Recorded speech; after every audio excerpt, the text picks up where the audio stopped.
Summer Journaling. It is April 6th. Wow. It is April 6th already, and it was a beautiful sunny day. And I decided to just take my chair and walk out into the clearing and sit a spell and just slap some watercolor paint on my page. Oh, there goes my possum.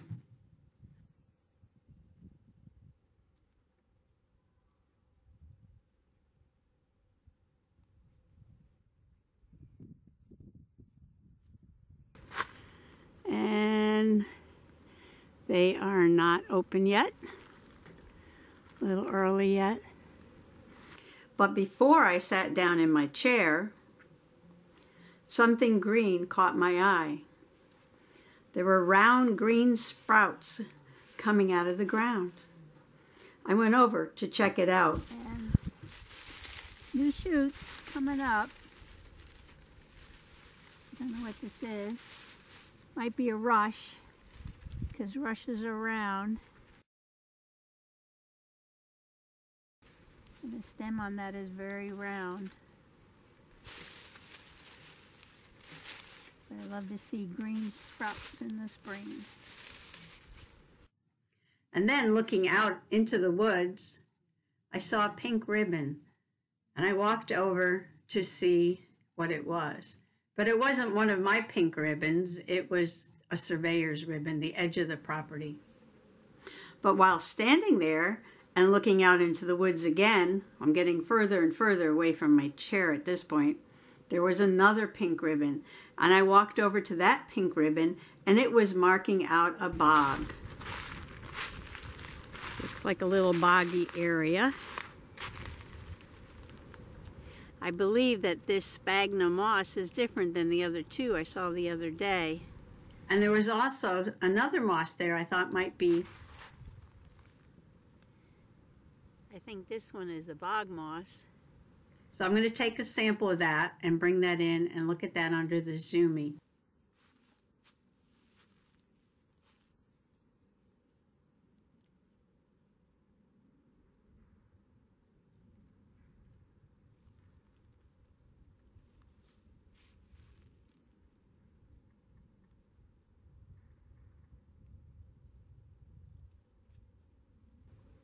While walking back to my chair, I found a tiny, tiny, tiny moss.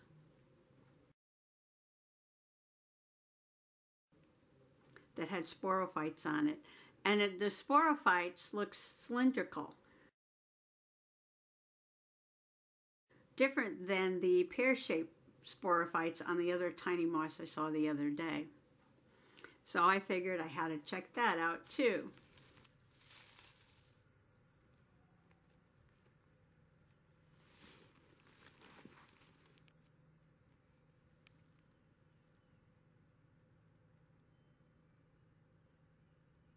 When I bent down to take a sample, I noticed that it had some splash cups, which are the male parts of the gametophytes. They make the sperm.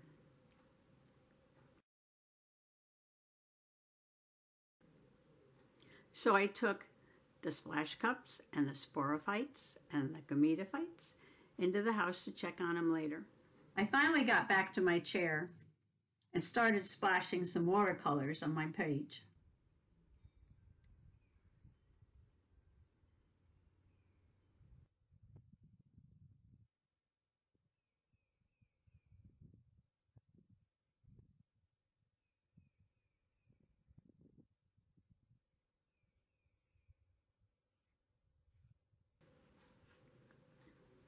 I wound up painting the same thing that I painted the other day, which was this little landscapeito. Just a thumbnail of a landscape showing the high bush blueberries and the summer sweets with the trees in the background and the last year's ferns laying on the ground. This was much larger and looser. I was just going to have some fun sitting in the sun. But while I was doing this, I thought about what an ecotone was.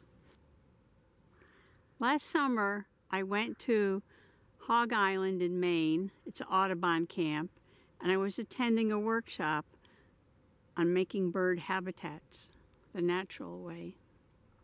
It was presented by Doug Tallamy, who wrote the book about bringing nature home. And one thing that he talked about was feathering the edge, how you shouldn't go straight from a tree to a flat lawn. It was important to have different levels. So you would go from trees to shrubs to maybe some taller plants to a flat area. Here in my clearing, I have some tall trees at the wet wood, and I have some summer sweets or sweet pepper and some high bush blueberries. And along the edge of that are some tall ferns. Those are going to be marsh ferns. There's also some tall grasses. And then there's a flat area. This area right now is very disturbed. This is also called an ecotone. It's the area of transition between two communities. We have the wet woods community and we have an open area community. Usually these areas are more diverse in species because some of the species that exist in the wet woods overlap into this area, and some of the species that love the open sunny area overlap into the beginning of the woods. So it's interesting to note this ecotone. And that's the region of transition between two biological communities. So while I was splashing paint on the page, that came to my mind. I just did some trees in the background and wrote over them. I had some fun with the summer sweets, did some ferns laying on the ground. Of course, the red maple trees are still blooming, so I splashed some red and pink up here. I drew my rush in the corner.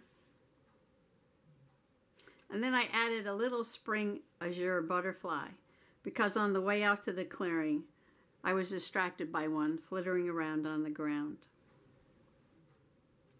This is just going to be part one, because part two, I'm going to explore those little mosses some more. Thanks for coming along today. Bye-bye.